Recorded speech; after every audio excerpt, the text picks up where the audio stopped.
The What to Read Next podcast helps you build a TBR of future favorite books. In each episode, Lori and Maine interviews authors and book influencers to recommend books they loved for you to pick up today. If you're an avid reader, always looking for your next great read, then the show's for you. Hi, Amy. Welcome to What to Read Next podcast. Thank you so much for having me. So happy to have you here. So tell us a little bit about yourself. Oh, I'm like, I can talk about books myself. Who knows? No. I am an author. I've actually written 6, almost 7 YA novels now. Mm-hmm. Just wrote my first adult romance, so I'm really excited about that. I live in Los Angeles. I don't know. I just feel like I'm like every writer. I just love cats and snacks and being on couches under blankets.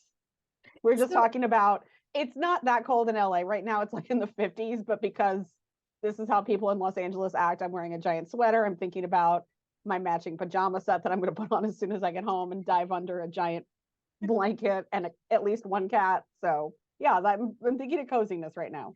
Cozy weather is the best thing we can have. So treat yourself to cozy weather behavior is all we can I think do. Especially for people who love to like curl up with a book, it's like, that's what you want, right? Like you don't want it to be, I mean, I will still read when it's hot out, but man, there's nothing like under a blanket with a good book. Yeah, I agree. I am in the same cozy weather behavior here in Florida, and it's just so good. So, I gotta ask you a question. Like, what led you to start writing YA? Before we dive into your adult debut. Yeah, I always gravitated toward writing sort of like coming of age stories where teenagers are at the center. And you know, I'm in my 40s. When I was growing up, YA was not how it is now. Is way fewer books. You are nodding emphatically. You know what I mean? Like there are a few books that would like win an award, and then there was like Sweet Valley High, and I swear there was barely anything else. Yeah. There's a lot of great middle grade. Like, you know, Babysitter's Club was like a formative text for me, still is. But we just didn't have the other that much. And so when I started writing books about like teenagers and what they were going through, and sometimes they would still have adults in them and have other POVs, but the teenage perspective was so important. I didn't really know that YA existed the way it did. And so people said like, oh, are you interested in writing YA? I'm like, no, that's like an award-winning book, or 2 blonde twins get everything they want. Yeah. So I didn't understand. And someone was like, here's some book recommendations. Please go to your library and handle yourself. And one of it, like I read like a Sarah Dessen novel and a Meg Cabot novel. And I was like, I was like, what? This is the best corner of the library. I'm so excited. I sucked down just like every YA I could get my hands on.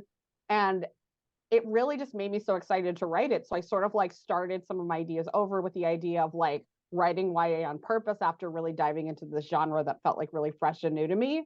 Yeah. And it was just really wonderful. And that really makes it seem like I heard about YA, I wrote a book, and then like it was like years of like doing research and trying to get published. And you know, it wasn't like a smooth, but yeah, it was really just, that's the kind of stories I realized I wanted to tell anyway. And it was exciting to sort of find out that there was a place for them. I love this. And I have to say, yes, the 90s were Babysitter's Club. That was my entry level. I grew up in Puerto Rico, so Babysitter's Club was like the first book that I got from Toys R Us. Like that was where we got the books. It was just a random place. And then I graduated to Sweet Valley High, and there was like nothing. It was just like serials. They were like mass produced. Yeah. Probably ghost written by, you know, someone in school. 100%, yes.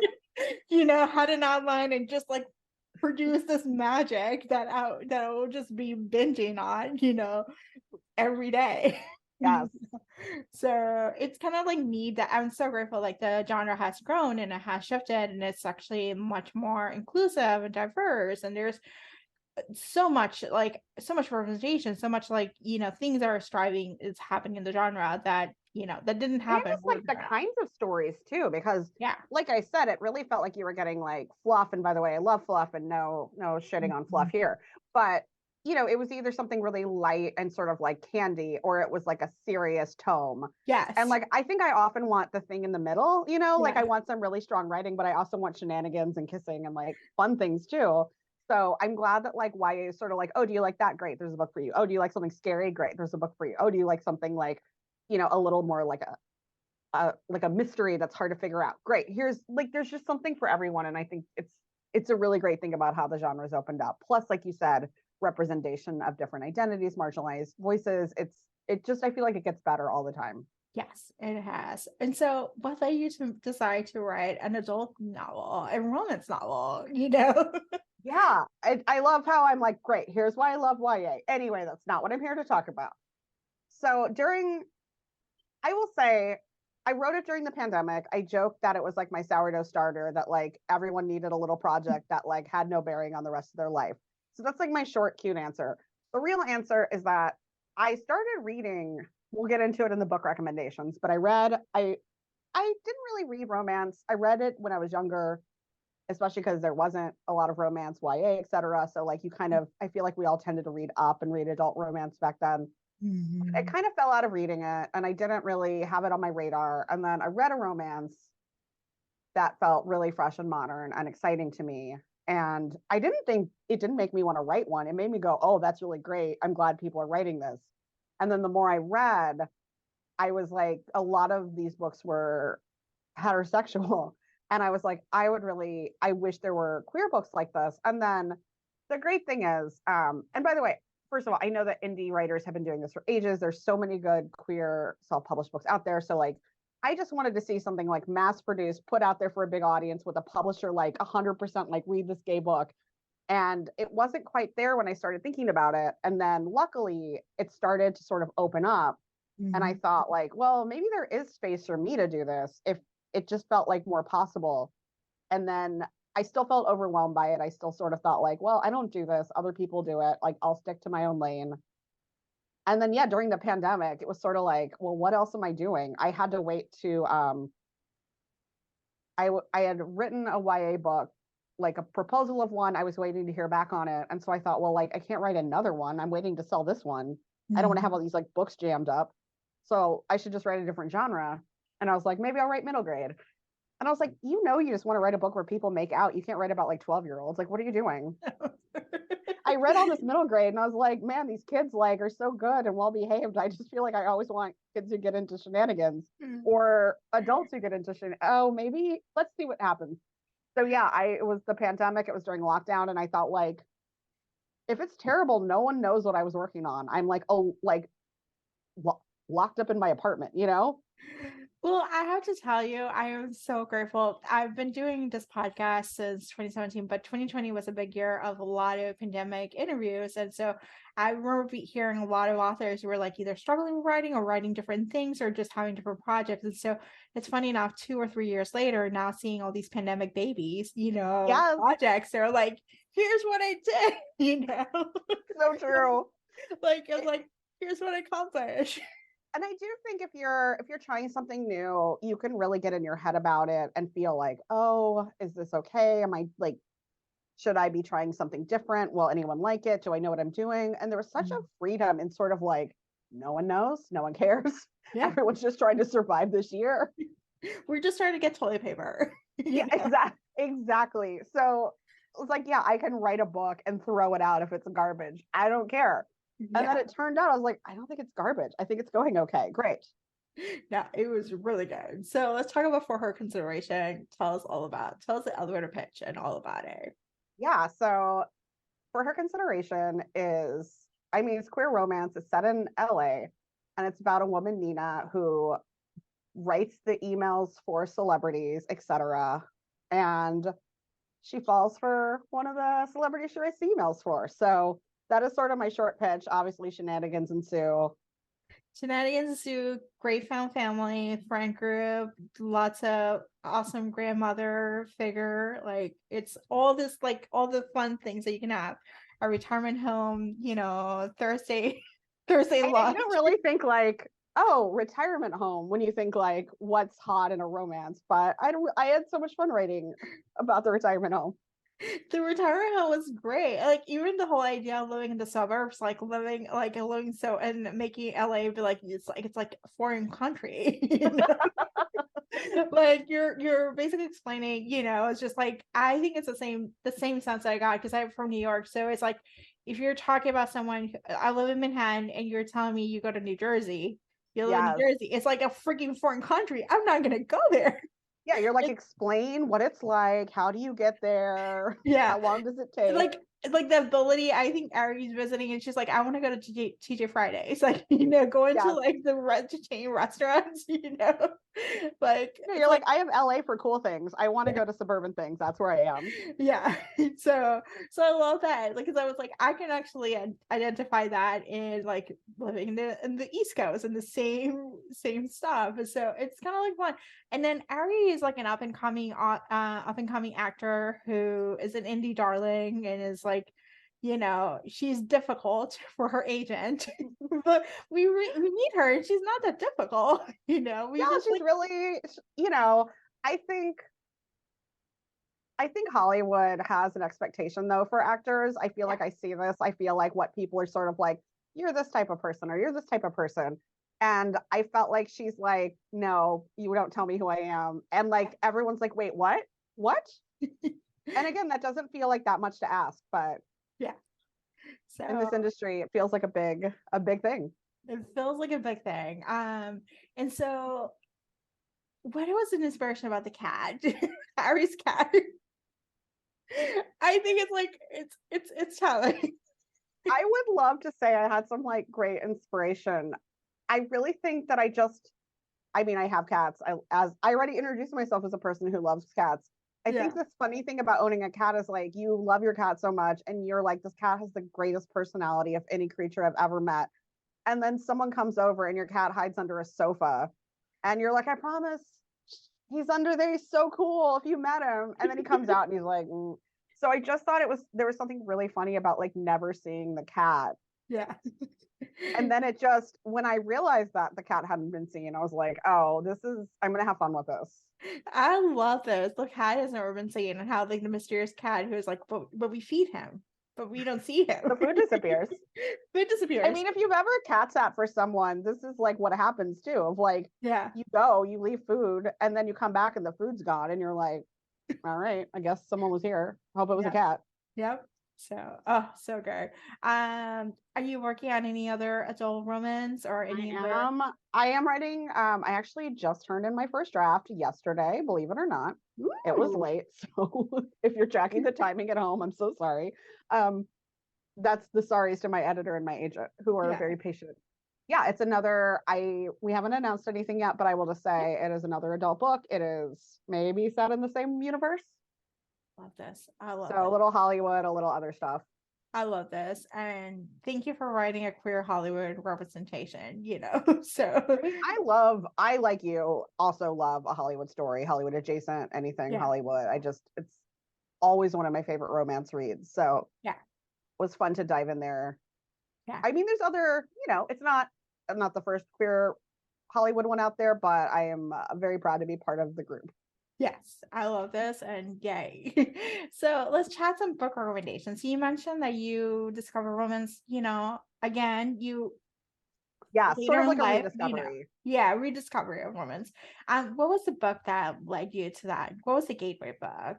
Well, I'm sure it's a book many of you are familiar with, but it was The Wedding Day by Jasmine Guillory. Yep. It just felt very sharp and now when I read it. Mhm. And not to say other romances weren't doing that as well, but I just hadn't been keeping up. And that was Mhm. actually the best part is that I read that book and I was like, what? So good. It's so funny. It's so sexy. It's like, and like also like really feminist and has stuff about work and family. It's not just about like a love story. Mhm. And then I was like, wait, there's a whole genre out there that I've not explored that has books like this. It was like the greatest. It's like the greatest discovery / like very bad for my TBR pile, which is like always like, metaphorically toppling over. So yeah, it was just so exciting to kind of fall back into a genre. But I also think the genre made a lot of really cool updates and like was also like YA, more representation, more diverse Mhm. voices, more like different kinds of stories. Yeah. So I love this. I love the fact that you were the gateway drug. It's like, there are certain books that just open up the door for this whole genre that's, continues to grow and continues to evolve. And there's so much has been done.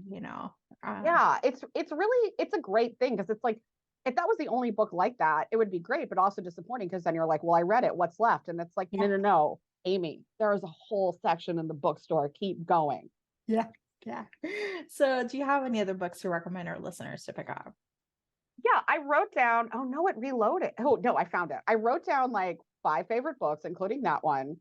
And I will say, I do read a lot of romance, but I read a lot of other books too. And I feel like I wanted to like just talk about books I really loved. Yeah. Most of these you've probably heard. Like these aren't going to be like, ooh, like what a weird pick. I've never heard. No, these are like popular books, but I love talking about books I love. So why not?